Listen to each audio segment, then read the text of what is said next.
Bahujan times కి స్వాగతం. Headlines చూద్దాం. అయోధ్య రామాలయ ప్రారంభ వేడుకకు కేసీఆర్ కు ఆహ్వానం. తెలంగాణలో నేటి నుంచి పలు రైళ్లకు అదనపు హాల్ట్లు.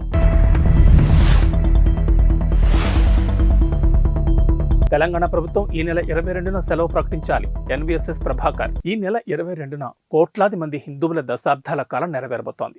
అయోధ్య రామ మందిరంలో రాముడి విగ్రహ ప్రాణప్రతిష్ఠ కార్యక్రమం జరగబోతోంది. ఈ కార్యక్రమానికి ఇప్పటికీ ఎంతో మంది ప్రముఖులకు ఆహ్వానాలు అందాయి. తాజాగా తెలంగాణ మాజీ ముఖ్యమంత్రి కేసీఆర్ కు అయోధ్య కార్యక్రమానికి ఆహ్వానం అందింది. అయోధ్య వేడుకకు హాజరు కావాలని శ్రీరామ జన్మభూమి తీర్థక్షేత్ర ట్రస్ట్ కేసీఆర్ను ఆహ్వానించింది. అయితే ఇటీవల కేసీఆర్ కు తుంటి ఎముక ఆపరేషన్ జరిగింది. ఇప్పుడిప్పుడే ఆయన చేతికర్రతో నడవడం ప్రాక్టీస్ చేస్తున్నారు. ఈ నేపథ్యంలో ఆయన అయోధ్యకు వెళ్లడం దాదాపు అసంభవమని చెప్పాలి. మరోవైపు చంద్రబాబు, పవన్ కళ్యాణ్లకు కూడా ఇప్పటికే ఆహ్వానాలు అందాయి. ఇప్పటికే దేశం మొత్తం శ్రీరామ నామస్మరణతో మునిగి తేలుతోంది. ఈ కార్యక్రమాన్ని టీవీ లైవ్ ద్వారా లేదా ప్రత్యక్షంగా వీక్షించేందుకు ఇప్పటికే పలు రాష్ట్రాలు 22న సెలవు ప్రకటించాయి. శిల్పి యోగిరాజ్ చెక్కిన బాలరాముడి విగ్రహాన్ని అయోధ్యలో ప్రతిష్ఠించనున్నారు.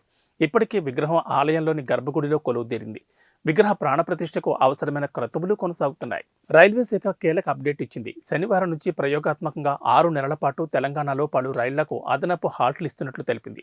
ఈ నిర్ణయం 20వ తేదీ నుంచి ఆచరణలోకి వస్తుందని హైదరాబాద్, సికింద్రాబాద్ రైల్వే స్టేషన్ నుంచి బయలుదేరి రాష్ట్రం మీదుగా రాకపోకలు సాగించే రైళ్లకు ఈ హాల్ట్లుంటాయని స్పష్టం చేసింది. నారాయణాద్రి, విశాఖ ఎక్స్ప్రెస్, చెన్నై సెంట్రల్, హైదరాబాద్ ఎక్స్ప్రెస్లు మిర్యాలగూడలో ఆగనున్నాయని రైల్వే శాఖ తెలిపింది. ఇక నర్సాపూర్, విశాఖ, చెన్నై సెంట్రల్, హైదరాబాద్ ఎక్స్ప్రెస్లు నల్గొండలో, నాగర్సోల్, నర్సాపూర్ ఎక్స్ప్రెస్ మిర్యాలగూడలో ఆగుతాయి. దక్షిణ ఎక్స్ప్రెస్ జమ్మికుంట స్టేషన్లో, హజరత్ నిజాముద్దీన్ గరీబ్ రథ్ ఎక్స్ప్రెస్ వరంగల్, పెద్దపల్లి స్టేషన్లలో అదనంగా ఆగనున్నాయని వివరించింది. మరోవైపు నర్సాపూర్, నాగర్సోల్ ఎక్స్ప్రెస్ నల్గొండలో ఆగుతుందని తెలిపింది. హైదరాబాద్ వాస్కోడిగామా ఎక్స్ప్రెస్ గద్వాలలో, అంబేద్కర్ నగర్, యశ్వంత్పూర్, నాగర్సోల్, చెన్నై సెంట్రల్, గోరఖ్పూర్, యశ్వంత్పూర్ ఎక్స్ప్రెస్ మహబూబ్ నగర్లో అదనంగా ఆగుతాయని పేర్కొంది. యశ్వంత్పూర్, కాచిగూడ ఎక్స్ప్రెస్ షాద్నగర్, జడ్చర్ల స్టేషన్లలో, సికింద్రాబాద్, రాయ్పూర్, హిస్సార్, హైదరాబాద్ రాక్సెల్ ఎక్స్ప్రెస్ రైళ్లు పెద్దపల్లిలో, సికింద్రాబాద్, బీదర్ ఇంటర్సిటీ ఎక్స్ప్రెస్ మరపల్లి స్టేషన్లో ఆగనున్నాయని వివరించింది. అయోధ్య రామమందిరం ప్రాణ ప్రతిష్టాపన నేపథ్యంలో తెలంగాణ ప్రభుత్వం ప్రజల మనోభావాలకు అనుగుణంగా నడుచుకోవాలని బీజేపీ నేత ఎన్వీఎస్ఎస్ ప్రభాకర్ స్పష్టం చేశారు. జనవరి 22న రామమందిరం ప్రారంభోత్సవం సందర్భంగా కేంద్ర ప్రభుత్వం సగం రోజు సెలవు ప్రకటించిందని, తెలంగాణ ప్రభుత్వం కూడా సెలవు ప్రకటించాలని ఎన్వీఎస్ఎస్ ప్రభాకర్ డిమాండ్ చేశారు. అంతేకాకుండా తెలంగాణ తరపున అయోధ్యకు కానుకలు సిద్ధం చేయాలని రాష్ట్ర ప్రభుత్వాన్ని కోరారు. అయోధ్య అంశాన్ని రాజకీయం చేయడం మానుకోవాలని ఇతర పార్టీలకు హితవు పలికారు. భారత జాతికి విపక్షాలు క్షమాపణ చెప్పాలని అన్నారు. హైదరాబాద్ పబ్బులు మరోసారి వార్తల్లోకి ఎక్కాయి. భారీ ధ్వనులతో ఇబ్బందికర వాతావరణాన్ని సృష్టిస్తున్నాయంటూ హైదరాబాద్లోని పలు పబ్బులపై ఫిర్యాదులందాయి. ఈ నేపథ్యంలో పోలీసులు జూబ్లీహిల్స్లోని 6 పబ్లలో తనిఖీలు చేసి కేసులు నమోదు చేశారు.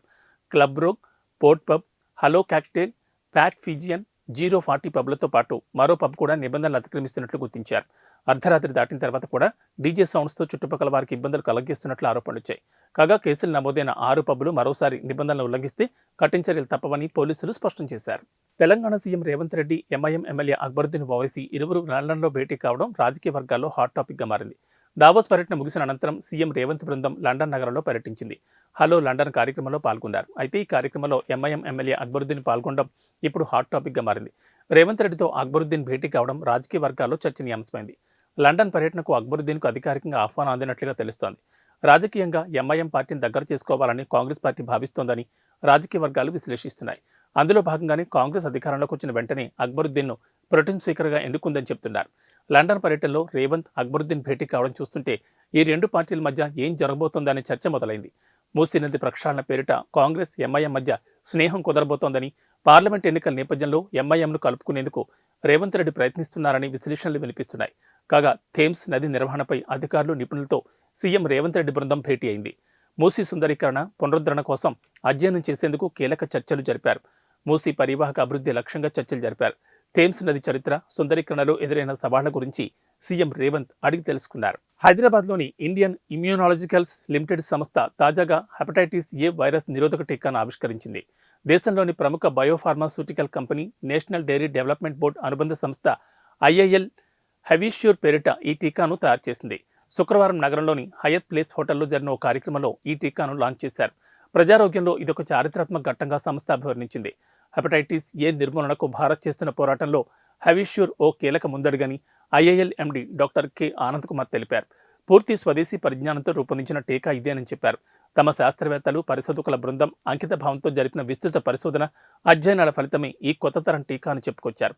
కలుషిత ఆహారం, తాగునీరు కారణంగా హెపటైటిస్ సోకుతోందని, ఇది తీవ్రమైన అంటువ్యాధని పరిశోధకులు తెలిపారు. నోరు మలమార్గం ద్వారా సోకుతుందని వివరించారు. హెపటైటిస్ వ్యాధి కాలేయానికి సోకకుండా ఈ టీకా నివారిస్తుందని వివరించారు. అయోధ్య రామమందిర ప్రసాదం పేరుతో తమ ప్లాట్ఫామ్లో స్వీట్లు విక్రయిస్తున్న సంస్థలపై ఈ కామర్స్ దిగ్గజం అమెజాన్ చర్యలు తీసుకుంది. విక్రయదారుల సేల్స్ ఆప్షన్ను తొలగించింది. అమెజాన్లో కొందరు వ్యాపారులు శ్రీరామ్ మందిర్ అయోధ్య ప్రసాదం పేరుతో స్వీట్లు విక్రయిస్తూ వినియోగదారులను మోసం చేస్తున్న విషయం తన దృష్టికి రావడంతో వినియోగదారుల హక్కుల పరిరక్షణ సంస్థ సెంట్రల్ కన్జ్యూమర్ ప్రొటెక్షన్ అథారిటీ అమెజాన్కు నోటీసులు పంపింది. వారం రోజుల్లో నోటీసులకు స్పందించాలని, లేదంటే వినియోగదారుల రక్షణ చట్టం 2019 కింద తీసుకోబోయే చర్యలకు సిద్ధంగా ఉండాలని హెచ్చరించింది. ఈ నోటీసులపై అమెజాన్ స్పందించింది. CCPA నుంచి నోటీసులు అందాయని, ఆయా సెల్లర్లపై తమ విధానాలకు అనుగుణంగా చర్యలు తీసుకుంటామని అమెజాన్ అధికార ప్రతినిధి తెలిపారు. సెల్లర్ల సేల్స్ ఆప్షన్ను తొలగించినట్లు చెప్పారు. అయోధ్య రామమందిర ప్రారంభోత్సవం నేపథ్యంలో కొందరు వ్యాపారులు దానిని సొమ్ము చేసుకోవాలని భావించి రఘుపతి ఘీ లడ్డు, అయోధ్య రామ్ మందిర ప్రసాదం, ఖోయా కోబీ లడ్డు, రామ్ మందిర్ అయోధ్య ప్రసాదం, స్వదేశీ ఆవు పేడ పేరుతో అమెజాన్లో విక్రయిస్తున్నారు. CCPA నుంచి నోటీసులు రావడంతో ఇప్పుడు వీటి సేల్స్ను అమెజాన్ నిలిపివేసింది. ప్రముఖ యువ హీరో విజయ్ దేవరకొండ తనపై వస్తున్న రూమర్లపై స్పందించారు. కొన్ని మీడియా సంస్థలు ఎప్పుడూ తన చుట్టూ తిరుగుతూ ఉంటాయని, తాను కనిపిస్తే చాలు పెళ్లి చేసేయాలని చూస్తున్నాయని వ్యంగ్యాన్ని ప్రదర్శించారు. ఇలాంటి రూమర్లు తనపై వస్తూనే ఉన్నాయని, ప్రతి 2 ఏళ్లకోసారి నాకు పెళ్లి చేయాలని కొన్ని మీడియా సంస్థలు భావిస్తున్నాయని ఎద్దేవా చేశారు. ఎప్పట్లాగానే ఇటీవల విజయ్ దేవరకొండ, రష్మికపై కొన్ని ఊహాగానాలొచ్చాయి. వీటి గురించే విజయ్ దేవరకొండ ఈ విధంగా స్పందించినట్లు తెలుస్తోంది. రూమర్లలో పేర్కొన్నట్లుగా ఫిబ్రవరిలో తనకు నిశ్చితార్థం ఏమీ జరగడం లేదని, పెళ్లి కూడా జరగడం లేదని వివరణ ఇచ్చారు. TNGOలు గర్జించే సింహాలని, అవసరం వచ్చినప్పుడు ప్రభుత్వాలను మార్చే శక్తిగల సంఘమని జిల్లా అధ్యక్షులు దారం శ్రీనివాసరెడ్డి అన్నారు. కరీంనగర్ జిల్లా తిమ్మాపూర్ మండలం LND కాలనీలో గల వెంకటేశ్వర స్వామి ఆలయ ఆవరణలో TNGO ఆధ్వర్యంలో రూపొందించిన 2024 క్యాలెండర్ను LMD యూనిట్ అధ్యక్షులు పోలు కిషన్తో కలిసి ఆయన ఆవిష్కరించి నూతన కార్యవర్గాన్ని సన్మానించారు. ఈ సందర్భంగా ఉద్యోగులను ఉద్దేశించి ఆయన మాట్లాడారు. గత ప్రభుత్వ హయాంలో జీతాలు, బిల్లులు, రీయింబర్స్మెంట్ రాక సివిల్ దెబ్బతిని ఉద్యోగులు గోసపడి కన్నీళ్లు పెట్టుకున్నారని, ఎలా బొందపెట్టాలో తెలిసి అది మొన్న చూపించడం జరిగిందన్నారు. ఈ కాంగ్రెస్ ప్రభుత్వ హయాంలో ఉద్యోగ సమస్యలు పరిష్కారం అవుతాయని, OPS పెన్షన్ విధానం అమల్లోకి వస్తుందనే ఆశాభావాన్ని వ్యక్తం చేశారు. సంఘం పిలుపునిస్తే ఉద్యోగులందరూ ఐక్యంగా ఉండి తరలివచ్చి తమ సమస్యలను పరిష్కరించుకోవాలని పిలుపునిచ్చారు. ఉద్యోగులుగా తాము కష్టపడి పనిచేస్తామని, తమను కన్నీళ్లు పెట్టనివ్వద్దని ప్రభుత్వాన్ని కోరారు. తాము ప్రజలకు, ప్రభుత్వానికి వారధిలా ఉండి సంక్షేమ, అభివృద్ధి విషయంలో ముందుంటామని తెలిపారు. 74 ఏళ్ల చరిత్ర కలిగిన TNGO సంఘం రాజకీయ ప్రయోజనాలకు కాకుండా ఉద్యోగుల కోసం పనిచేస్తుందని అన్నారు. సంఘ నాయకులు బాధ్యతగా ఉండాలని సూచించారు. ఈ కార్యక్రమంలో TNGO జిల్లా కార్యదర్శి సంగెం లక్ష్మణరావు, LMD కార్యదర్శి అంబట్ నాగరాజు, పొప్పాల అశోక్ రెడ్డి, వంటెల రవీందర్ రెడ్డి, రాగేష్ శ్రీనివాస్, ప్రసాద్ రెడ్డి, వంటెల వెంకటరెడ్డి, రాజేష్, హర్మీందర్ సింగ్, సుమన్, రాఘవరెడ్డి, పవన్, అస్గర్, రామస్వామి, NTPAలు వెంకటేశ్వరరావు, లక్ష్మణ్, 4th క్లాస్ అధ్యక్షులు రాజయ్య, ఉద్యోగులు తదితరులు పాల్గొన్నారు.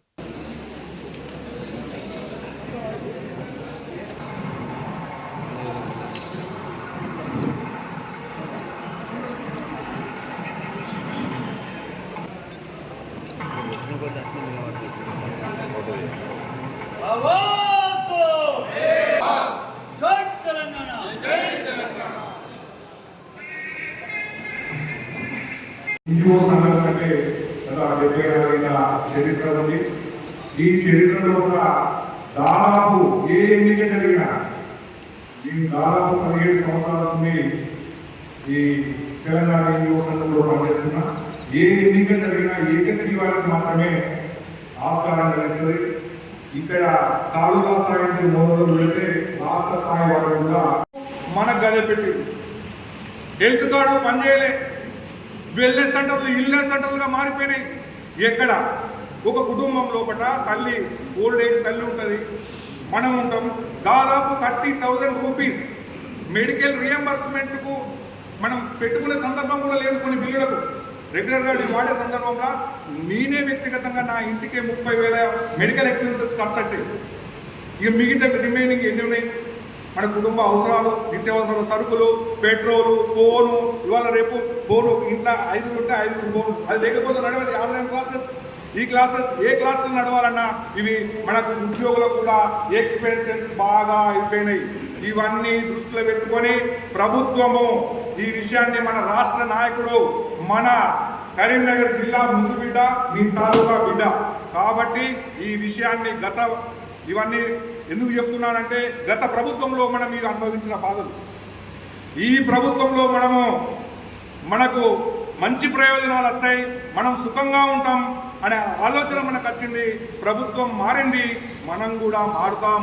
ప్రభుత్వం ఏ సంక్షేమం పెట్టినా నేను సమర్థవంతంగా అమలు చేస్తాం కూడా అని చెబుతూ ఈ ప్రభుత్వానికి కూడా మన అందరి ద్వారా విజ్ఞప్తి చేస్తున్నాం. ఇలాంటి కష్టాలను, ఇలాంటి కన్నీలను ప్రభుత్వ ఉద్యోగులు గోవులు లాంటి వారు కష్టపడి పనిచేస్తాం. ఏ సంక్షేమం ఇచ్చినా ప్రభుత్వ ప్రజల శ్రేయస్సు కోసం పనిచేసే వాళ్ళము. మమ్మల్ని కన్నీరు పెట్టియకుండా ఈ ప్రభుత్వం చూస్తుందని ఆశిస్తున్నాం. ఈ మెసేజ్ని కూడా మా జిల్లా తరఫున, తాలూకా తరఫున, మీ అందరి తరఫున మన రాష్ట్ర అధ్యక్షుల దృష్టికి తీసుకుపోతాం. ఈ సమస్యలను సాధించే దిశగా కృషి చేస్తామని తెలియజేస్తూ మహారాష్ట్రలోని షోలాపూర్లో పీఎం ఆవాస్ యోజన కింద పేద ప్రజలకు ప్రధాని మోడీ ఈరోజు ఇళ్లను అందజేశారు. ఈ సందర్భంగా ఆయన ప్రసంగిస్తూ తీవ్ర భావోద్వేగానికి గురయ్యారు. తన బాల్యం నాటి రోజులను గుర్తు చేసుకుని కన్నీటి పర్యంతమయ్యారు. తన చిన్నతనంలో తనకు కూడా ఇలాంటి ఇంట్లో నివసించే అవకాశం వస్తే ఎలా ఉండేదో అనే ఆలోచన వస్తుందని చెప్పారు. పీఎం ఆవాస్ యోజన కింద నిర్మించిన అతిపెద్ద సొసైటీని ప్రారంభించామని, 2014లో తాను ఇచ్చిన హామీ నెరవేరడం సంతోషదాయకమని చెప్పారు. ఈ ఇళ్లను చూడగానే తనకు తన బాల్యం గుర్తొచ్చిందని అన్నారు. ఈ నెల 22న అయోధ్య రామమందిరం ప్రారంభోత్సవం సందర్భంగా ప్రతి ఒక్కరూ తమ ఇళ్లలో రామజ్యోతి వెలిగించాలని మోడీ పిలుపునిచ్చారు. మన విలువలు, కట్టుబాట్లను గౌరవించాలని శ్రీరాముడు బోధించాడని, ఆయన నిజాయితీని తమ ప్రభుత్వం ఆదర్శంగా తీసుకుందని చెప్పారు. రాముడి బాటలో నడుస్తూ పేదల సంక్షేమం, వారి సాధికారత కోసం పనిచేస్తున్నామని అన్నారు. చిట్ట చివరి వ్యక్తికి కూడా అభివృద్ధి ఫలాలు అందాలనేది తమ కోరికని చెప్పారు. ఇవి బులెటిన్ విశేషాలు. నమస్కారం.